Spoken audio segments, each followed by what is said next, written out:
My name is Laura, I'm 27, and last week my parents told me, come early, we'll celebrate you. I believed them. I actually thought, after years of being invisible, they finally wanted me. But when I arrived, everything I thought I knew about family shattered. I still hear their voices in my head, echoing like a cruel trick. The call came late at night. My mother's voice carried an unfamiliar softness. Come early, she said. We'll celebrate you. Those words wrapped around me like a long-lost hug. For the first time in years, I felt chosen. I went to bed smiling, replaying the moment, clinging to the idea that maybe they had finally seen me. The next morning, I woke before dawn, nerves crawling under my skin. I ironed my dress twice, brushed my hair until it shined, and even packed a gift for them, a framed picture of Grandma and me. I wanted to bring her presence back into that house, like a silent guardian reminding them of love. Driving down the old streets felt like stepping into a memory I'd tried to bury. The cracked sidewalks, the neighbors' fences, even the mailbox with peeling paint, all of it pulled me back to childhood. My chest tightened with both fear and fragile hope. Maybe today would heal something. Maybe today I wouldn't be invisible. The house stood exactly as I remembered. White paint chipped on the siding, porch light buzzing faintly. My palms were sweaty against the steering wheel. I whispered to myself, they're finally proud of you, Laura. Just breathe. I climbed the porch steps, gift in hand, and knocked. From inside came laughter, loud, bright, alive. My stomach fluttered with nervous joy. The smell of roasted chicken drifted out when the door cracked open. For a heartbeat, I imagined balloons with my name, a cake with candles waiting just for me. But the moment I stepped inside, the illusion shattered. Streamers of blue and gold hung across the living room. A giant banner stretched proudly over the wall. Congratulations, Michael. My brother's name, not mine. The cake had his face printed in icing, smiling up at me like a mockery. The laughter that filled the air wasn't for me. It never had been. I froze at the doorway, gripping the picture frame so hard my knuckles turned white. My mother glanced over, startled by my presence.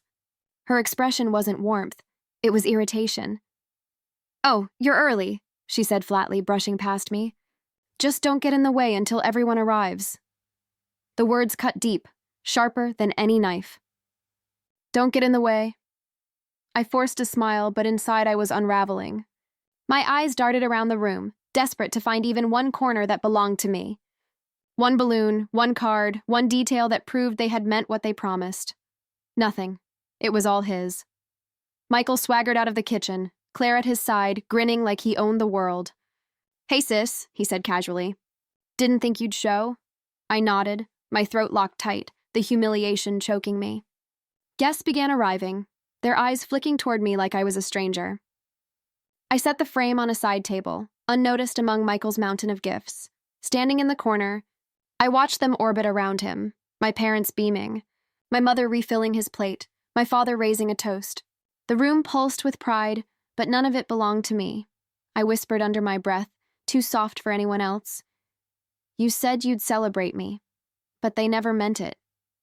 They never had, and in that moment I felt something crack inside, a silence so heavy it swallowed me whole. I wasn't always invisible, at least not to everyone. But to my parents, I might as well have been wallpaper. Growing up, the spotlight in our house had only two names written across it: Michael and Claire. Michael was the golden boy, the oldest, the pride of my father's eyes. Every time he scored a goal in soccer, there were cheers so loud the neighbors could hear. Claire was the shining daughter, delicate and charming, the perfect reflection of my mother. She could do no wrong, even when she did. And then there was me. I worked hard in school, I tried to be good, but somehow I never sparkled enough to catch their attention. Report cards pinned to the fridge? Always Michael's or Claire's. Birthday parties with big cakes and photos? Always theirs. When it was mine, the day slipped by with store-bought cupcakes and distracted smiles. I learned early that being quiet meant surviving. The only place I ever felt seen was at Grandma's house. She lived just 2 streets away, and every time I stepped onto her porch, it felt like walking into sunlight after a storm. She called me my little warrior. She'd make me hot cocoa, sit me on her faded armchair, and tell me stories about strong women who carved their own paths. You matter, Laura, she'd whisper, smoothing my hair. One day you'll see. I clung to her words like life rafts. One night, when I was about 10, we were all seated around the dining table. My father bragged about Michael's soccer game. My mother beamed about Claire's painting, winning a ribbon at school. I sat with my hands folded, quiet, hoping someone would ask about the science project I'd worked on for weeks. No one did. After dinner, as I carried plates into the kitchen, I heard their voices drift in from the hall. My mother's tone was low, but sharp enough to stick. Claire will inherit it all one day. She's the one who'll carry our name with pride. My father agreed without hesitation. Of course. Michael will be fine on his own, but Claire, she's special. She deserves everything. The words hit me harder than any punishment. They hadn't noticed me standing there, frozen with a stack of plates in my hands. My heart thudded against my ribs. At 10 years old, I learned that no matter what I did, the outcome was already decided. I would never be the one they looked at with pride.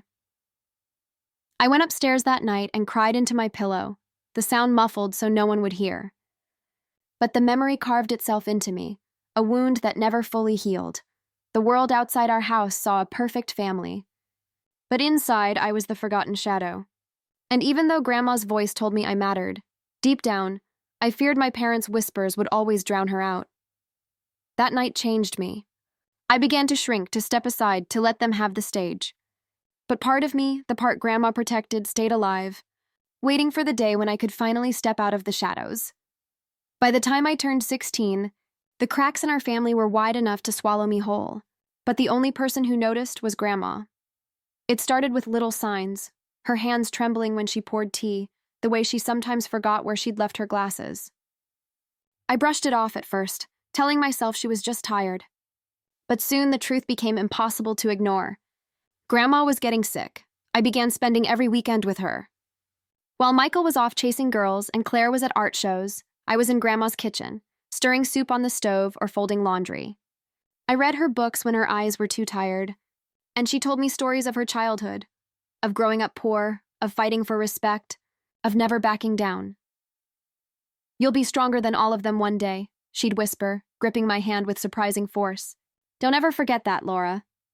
Her words stitched hope into me when everything else unraveled. Meanwhile, at home, my parents still parade Michael and Claire like trophies. Michael won an award for his soccer team, and my father threw a barbecue in his honor. Claire sold one of her paintings, and my mother bragged about it to every neighbor on the block. When I mentioned spending my weekends with Grandma, they brushed it off. That's nice, they said, but their eyes were already shining with someone else's success. Michael visited Grandma once, maybe twice, dropping by long enough to snap a photo for social media. Claire came only when coaxed, leaving early with excuses. Still, my parents praised them for being so thoughtful. It burned inside me, but I kept quiet. I remember one Sunday evening when Grandma's breathing was shallow, and fear clawed at me. I asked her if she wanted me to call my parents. She shook her head, her lips curling into a faint smile. No, sweetheart.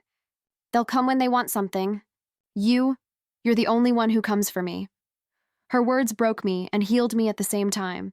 I stayed late that night, sitting beside her bed, listening to her whisper about how life had a way of revealing truths in time. One day, Laura, you'll see who really stands by you. At home, when I told my parents about her worsening condition, they brushed it aside. She'll be fine, my mother said. Don't be dramatic, but I knew better. I saw the way Grandma's body was giving out, the way her spirit seemed to cling to me like I was her last anchor. I tried to talk to Michael and Claire, begged them to come more often, to see her before it was too late. Michael laughed it off. She's old, Laura, that's what happens. Claire rolled her eyes. I'm busy. I'll get there when I can. I walked away from those conversations with anger boiling under my skin. But when I returned to Grandma's house, she would take my hand, look into my eyes, and whisper, Don't carry their weight. You're enough. In that fragile little home, I felt loved, and maybe that's why I stayed so close, even as I knew deep down time was running out. The day Grandma passed away, the world felt colder.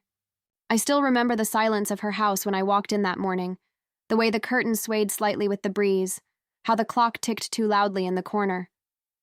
She wasn't there to greet me with her soft smile. Her hands weren't waiting to hold mine.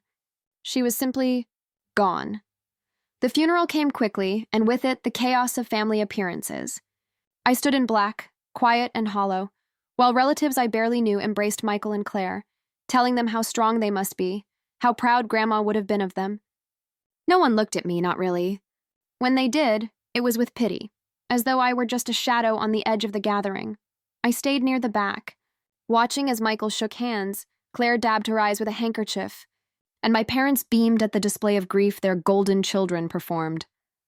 They didn't see me standing there with my chest aching, my memories burning behind my eyes. When the pastor spoke, I wanted to stand up and tell them who Grandma really was, how she had been my only safe place, how she whispered courage into me when no one else cared. But my throat stayed locked, and when the ceremony ended, I left without saying a word. Weeks passed before the will was read. I walked into the lawyer's office with a sliver of hope tucked deep inside me. Grandma had once held her necklace, an old silver locket with a faded photo inside, and told me it would be mine one day. "This belongs with you, Laura," she had said, "so you'll always remember that you mattered to someone." That memory carried me through the grief, but when the lawyer read the document, my stomach dropped. The house, the savings, the keepsakes, every last thing was left to Claire. Even the necklace. My name wasn't mentioned once. I sat frozen in my chair, my hands trembling as though the air itself had betrayed me. Claire looked pleased, Michael smug, my parents calm. My mother even reached over to squeeze Claire's hand and whispered, "Of course. It's what Grandma wanted." But I knew it wasn't true. I stared at them all, my lips pressed tight, while inside, something cracked. Grandma had promised me that necklace. Maybe she changed her mind. Maybe she had been pressured. Maybe the papers didn't tell the whole story. Whatever the reason, all I knew was that the last thread tying me to her had been cut in front of everyone. I wanted to scream, to stand up and say, "No, this isn't right." But the room was heavy with the sound of pen on paper, my family nodding approvingly as though the decision was natural, as though it had always been meant for Claire. When the meeting ended, Claire slipped the necklace around her neck, tilting her head as if she were trying on a crown. My mother smiled, my father gave a proud nod. I walked out of that office feeling smaller than ever, carrying nothing but the echo of Grandma's voice in my memory. "You matter, Laura," she had said once. But sitting in the shadow of that necklace, I began to wonder if maybe she had been wrong. The necklace haunted me.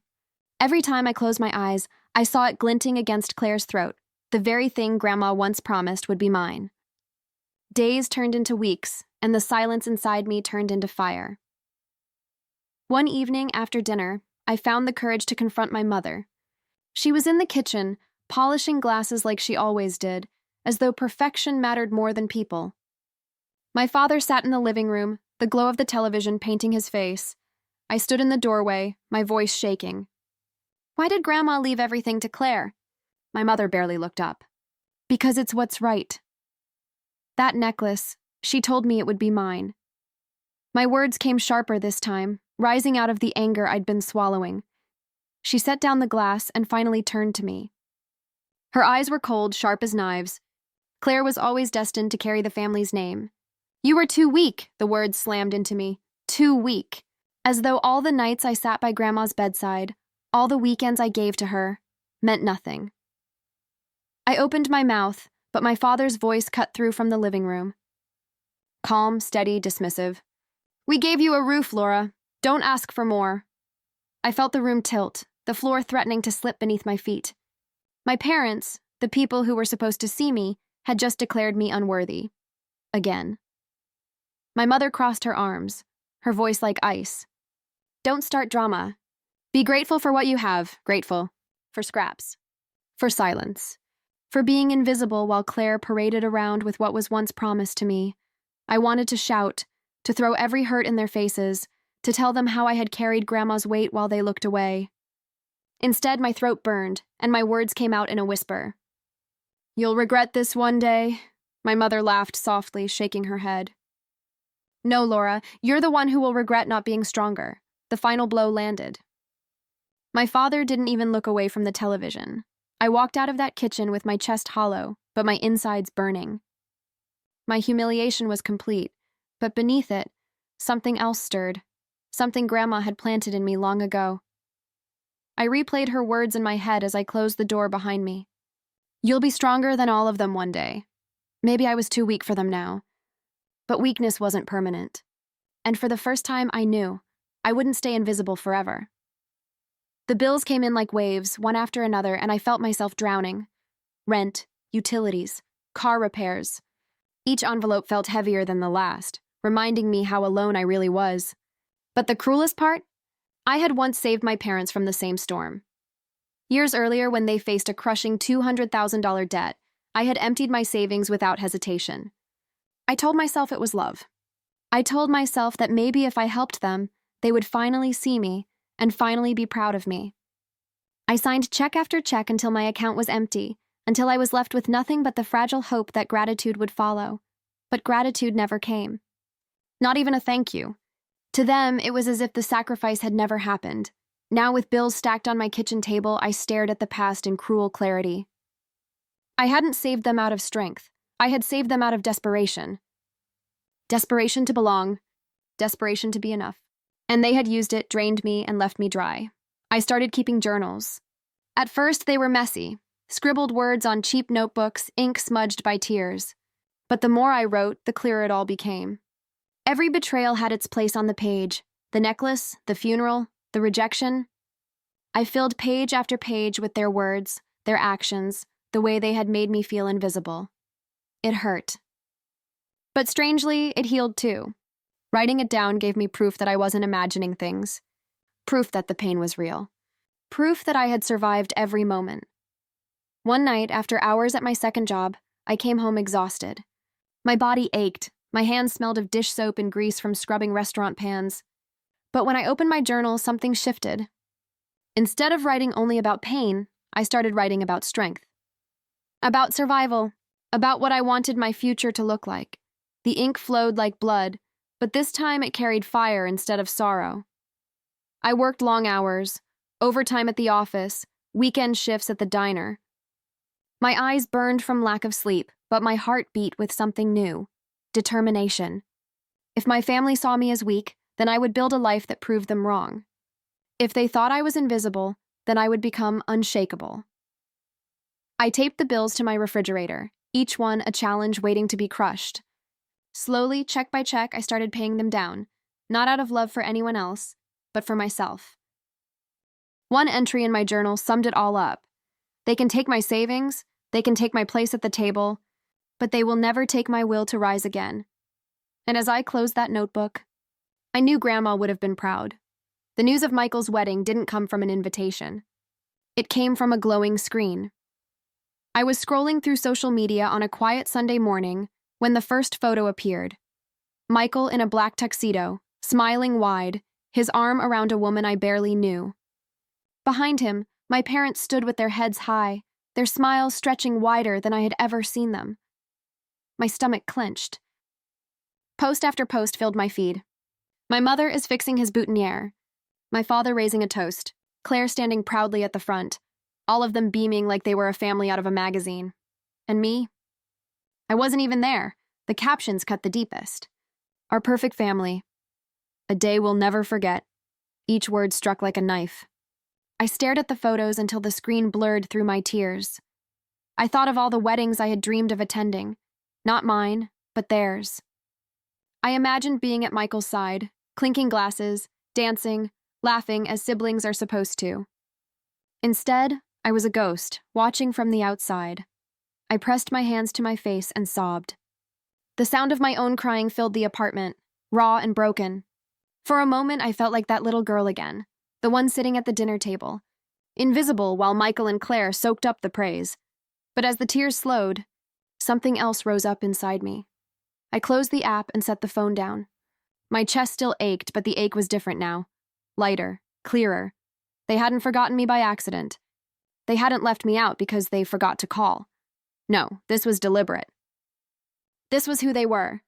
A family that never wanted me, never saw me, never celebrated me, and if they could erase me so easily, then maybe it was time I stopped begging to be included. I walked to the mirror, eyes swollen, cheeks streaked red, and whispered to my reflection, "Stop chasing what isn't yours. Stop begging for love that doesn't exist. It sounded harsh, but it felt like freedom. That night, instead of journaling about pain, I wrote about resilience, about the walls I was building inside myself, not to block love out, but to protect what little of me they hadn't destroyed. In that journal entry, I wrote, "Their perfect family is missing me." And that's their loss, not mine. It was the first spark. Small, fragile, but burning. Because deep down, I knew, one day, that spark would become a fire they could never ignore.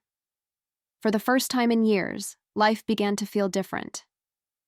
Not perfect, not easy, but different. My career was finally taking shape. Late nights at the office turned into promotions, promotions into recognition.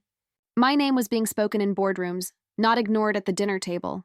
I wasn't just surviving anymore. I was rising.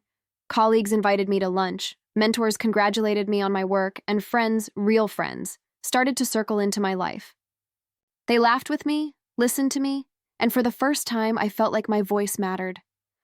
It was strange, learning what it felt like to be valued. I carried their support like armor, a shield I had never known before. But just as I began to believe I had escaped my family's shadow, they came knocking again. One evening, I came home to a voicemail from my mother. Her voice trembled, not with softness, but with urgency. "Laura, we need to talk." "It's about Michael." "Call us back immediately." I froze, the old fear rising in my chest. Against my better judgment, I called back. My father answered. His tone was clipped, almost commanding. "Michael's investments fell through. He's in deep trouble. We need your help." I clenched the phone tighter. "Why me?" My mother cut in, her voice sharp. "Because you have the means. You have a good job. You can't just stand by while your family suffers. It's your duty. Family duty." The same words they had never used when I was drowning in bills, when I was invisible, when I cried alone. Now suddenly I was useful again. My breath came out shaky. Part of me wanted to scream, to tell them no, to remind them of the $200,000 I had already given up for them. But another part, the part Grandma had raised in me, hesitated. Compassion lingered, even where love had died. "I'll think about it," I said softly, and hung up before they could press further. That night, I lay in bed staring at the ceiling, torn between two versions of myself. The girl who had always given until she bled, and the woman who had begun to rise, who had learned the cost of giving without protection. In my journal, I wrote only one line. This time, it has to be on my terms. I didn't know yet what that meant. But for the first time, I was willing to consider that I had a choice, and choices were powerful. The next day, I walked into my lawyer's office with a folder of documents tucked under my arm. If my family wanted my help, they would get it, but only through walls I had built myself. I explained everything. Michael's failed investments, my parents' demands, the years of betrayal that still clung to me like scars. The lawyer nodded slowly, then drafted an agreement. If I lent them money, it would be protected. No repayment, no gratitude, no vague promises. A contract. When I finally met my parents at their house, the tension was thick. Michael sat slumped at the table, his face pale. My father's jaw was tight, my mother's eyes sharp. I laid the papers down. "I'll help," I said, my voice steady. "But only if you sign this." My father picked up the pages, his lips curling. "What is this?" "Protection," I answered. "For me." For once, his eyes narrowed. "You don't trust your own family?" I held his gaze. "Not anymore." The silence in the room was electric. My mother's face turned red. Michael's eyes darted nervously. Finally, with a grunt, my father signed. His pen cut through the paper like a blade, every stroke filled with resentment. I transferred the money the next day. And for a short while, I thought maybe, just maybe, they would honor it. But Michael was Michael. Within months, the money was gone. Another business deal gone sour. Another excuse, another disaster. My phone lit up with angry messages from my parents, each one harsher than the last. "How could you let this happen?" My mother snapped over the phone. "You're heartless. You care more about contracts than your own brother," my father spat. I listened quietly, then answered with a calm I had never known before. "No, I care about surviving. I care about not being used again." The silence on the other end was deafening. For the first time in my life, I hadn't crumbled under their words. I hadn't begged. I hadn't apologized. I had stood my ground. When the call ended, I sat in my quiet apartment, my heart racing. It wasn't victory. It didn't feel triumphant, but it felt different, stronger. In my journal that night, I wrote, "They think I'm heartless. Maybe I am. But if being heartless means refusing to be broken, then so be it." And with that line, I realized something important. I hadn't lost my heart. I had simply stopped giving it to people who crushed it. When the invitation arrived, I thought it was a mistake. My name, written in gold script, slipped out of the envelope like something foreign. Claire's engagement party, a lavish affair hosted by my parents. And somehow, I was invited. For days, I turned the card over in my hands, waiting for someone to call and say it had been mailed to the wrong address. But the call never came. Against every instinct, I decided to go. Not because I expected kindness, by now I knew better, but because I was tired of hiding. The night of the party, I walked into the grand hall dressed in the simplest black dress I owned. Chandeliers glittered overhead, tables dripped with roses, and laughter echoed through the room. Claire sparkled in the center, a diamond ring flashing on her hand. She looked every bit the princess my parents always wanted. As I stepped inside, whispers rippled through the crowd. Why is she here? Did they really invite her? The words stung, but I kept walking, holding my head high, each step fueled by years of silent humiliation.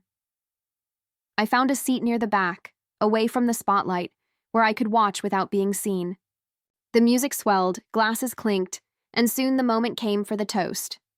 My father raised his glass first, praising Claire's brilliance, her beauty, her future. Then my mother stood, smiling as though the world revolved around her favorite child. "Tonight," she said, her voice warm, "we celebrate Claire, the daughter who has always carried our family's pride." Applause filled the room. My chest tightened. I stared down at my hands, waiting for the words I knew were coming. Her smile turned sharper, her gaze flicking toward me like a blade. "And maybe," she added with a laugh, "someday Laura will learn to be like her sister." The crowd chuckled nervously. Some glanced at me, their eyes darting away just as fast. My face burned, my throat closed, and my heart slammed against my ribs. I wanted to disappear, to melt into the shadows of the hall and escape the humiliation. But something inside me refused to move. Instead, I sat perfectly still, hands folded, chest rising and falling with sharp, steady breaths. Every cruel word they'd ever spoken pressed against me like a weight, but under that weight, something stronger began to stir. This wasn't just another insult. This was the moment that would decide if I stayed silent forever, or finally rose. I don't remember standing up. 1 second, I was sitting at the back table, suffocating under their laughter. The next, I was on my feet, my chair pushed back, the entire room turning toward me. My voice came out calm, steady, almost frightening in its control. "I think it's time everyone here knows the truth." The hall went still. Glasses lowered, whispers cut off mid-breath. Even the music seemed to fade. I looked first at my parents, then at the crowd. "You all see this perfect family, but what you don't see is the price I've paid to keep their image alive." My words carried through the hall, echoing off marble and chandeliers. When my parents faced $200,000 in debt, I gave them everything I had. Every cent I'd saved, every dream I'd set aside. I thought maybe then, finally, they'd see me. I paused, the silence pressing back. But they never thanked me. "Not once," murmurs rippled through the guests. Claire's smile faltered. Michael's jaw tightened.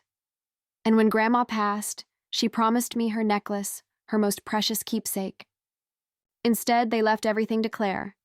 I was erased, as though I never existed in her life. I saw Claire's eyes flicker, guilt flashing for just a moment before she looked down. "And tonight," I continued, my voice rising slightly, "my mother tells this room that maybe one day I'll learn to be like my sister. But I won't, because being invisible isn't something I'll choose anymore." The air grew thick. People shifted uncomfortably in their seats, some exchanging wide-eyed glances. Michael leaned forward, his voice dripping with disdain. "You're lying. She's making this all up to get attention." I turned to him, my voice cutting through his sneer. "Really, Michael? Tell them who paid off Mom and Dad's debt. Tell them how many times you visited Grandma when she was sick. Tell them what you've done to earn their praise." The silence that followed was deafening. Michael's face twisted, but no words came. Guests began to murmur again, louder this time. The image of the perfect family was cracking, splintering under the weight of my words. My parents' faces flushed, their smiles gone, their masks slipping. I took one final breath, steady and sure. You wanted me here tonight to be humiliated, but instead I've given this room the truth. And the truth is, I was never weak. I was just too strong for you to recognize. I didn't wait for applause. I didn't need it. I stood there in silence, watching their world tilt, their lies unravel, and for the first time in my life, I wasn't the one shrinking. I was the one standing tall. The night of the party felt like a lifetime compressed into a single hour. By the time I walked out of that hall, I knew everything had changed.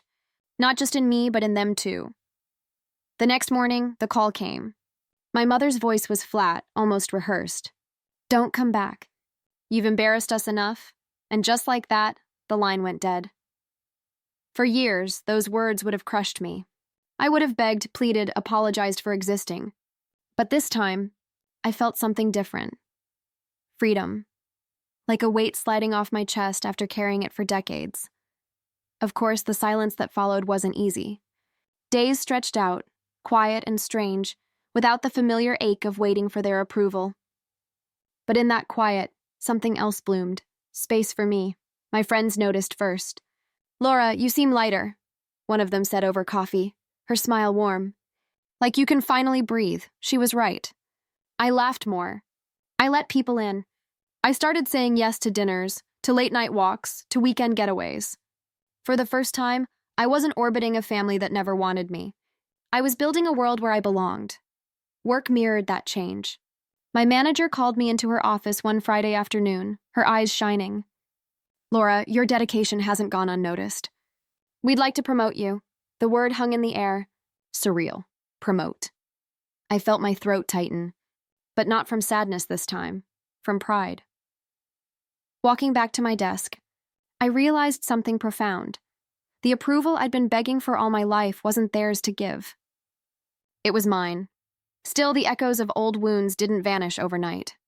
Some nights, lying in bed, I'd hear my mother's voice, sharp and cold, replaying in my mind. Too weak. Don't ask for more. The words still hurt, but they no longer defined me. Instead, I opened my journals. Page after page of pain turned into proof of survival. Proof that I had endured what should have broken me. One evening, as I flipped through those worn notebooks, my phone buzzed. A friend had texted, "We're proud of you." Don't forget that. I stared at the screen, tears welling. It wasn't my parents saying it, but maybe that was the point. My worth didn't need their voice anymore. For the first time in my life, the void inside me wasn't an endless pit. It was a wound, yes, but one that was finally starting to heal. Months passed. Seasons changed. And with them, so did the balance of our lives. News traveled in whispers, the way it always did in families like mine. Michael's business had collapsed. Claire's engagement had soured into chaos, the wedding postponed indefinitely. And my parents, still clinging to the illusion of perfection, were quietly selling assets to cover the fallout. I wasn't surprised. For years, they had shielded Michael and Claire from consequences, dressing their failures in gold. But now the cracks were too wide to hide. Meanwhile, my own life took on a different shape. The promotion at work turned into opportunities I'd never imagined. My savings grew steady and solid. One crisp autumn morning, I signed the papers on my first home. The realtor handed me the keys with a smile.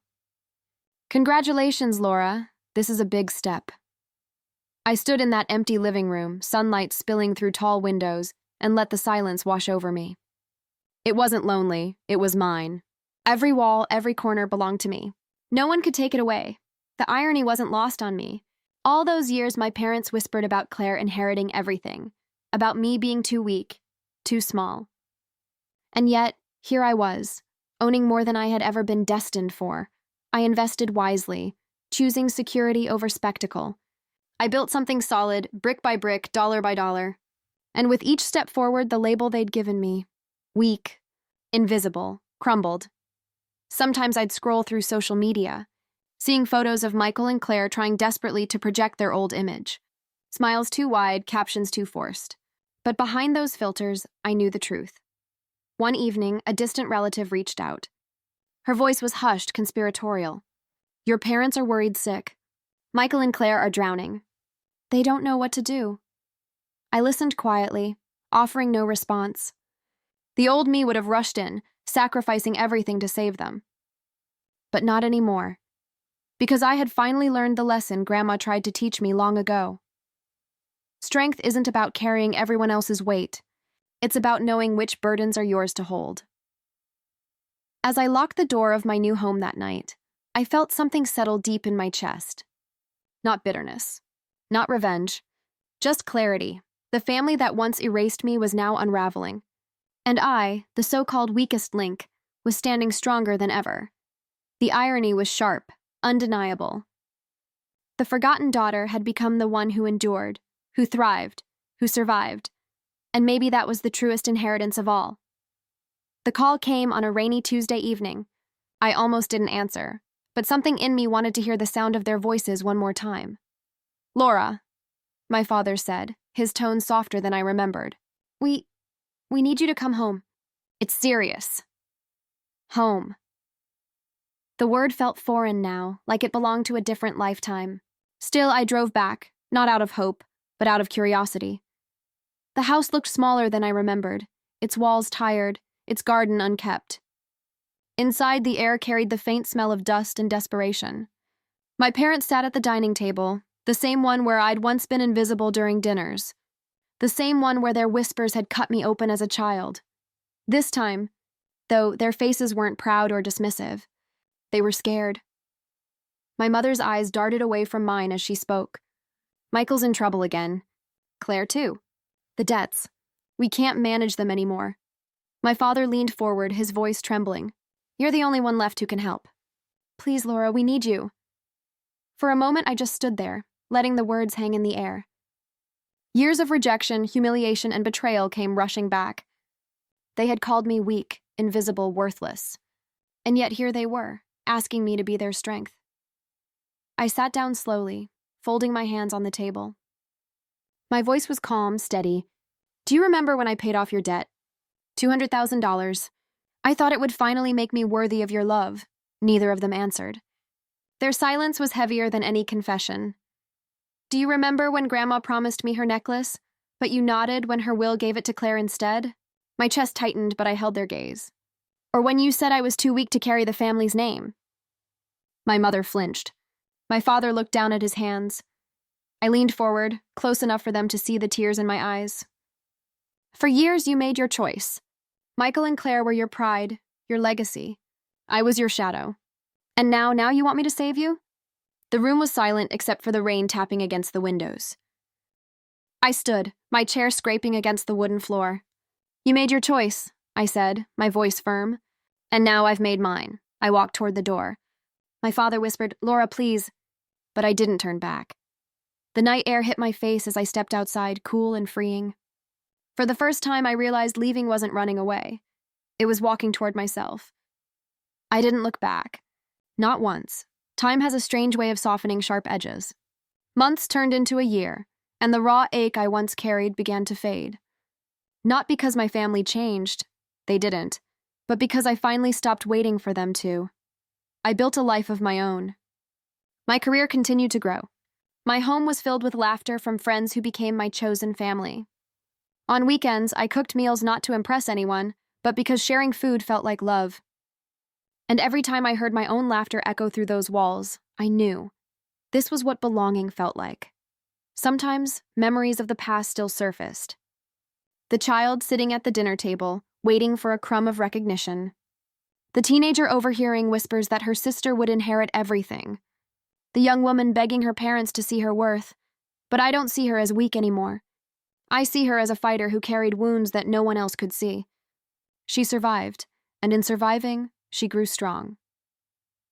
One evening, as the sun dipped low and painted my living room golden, I opened my journal, the same one I had filled with every betrayal, every heartbreak. The pages were worn, but they told a story. My story, and it was no longer just a story of pain. It was a story of becoming.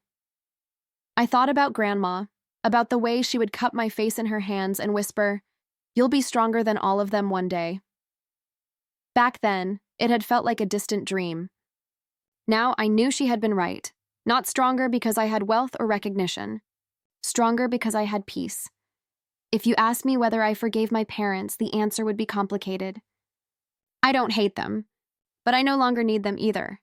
And that, I think, is its own kind of forgiveness, the kind that frees you.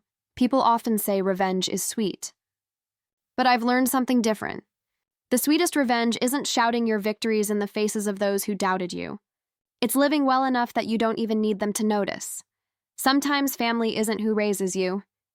Sometimes it's who stands with you when the storm comes.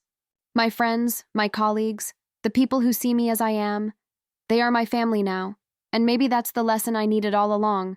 Blood doesn't define love. Choice does, so here I am. The daughter who was once invisible, now seen. The girl who was once called weak, now unshakable. And I'll leave you with this. Sometimes the best revenge is simply living well.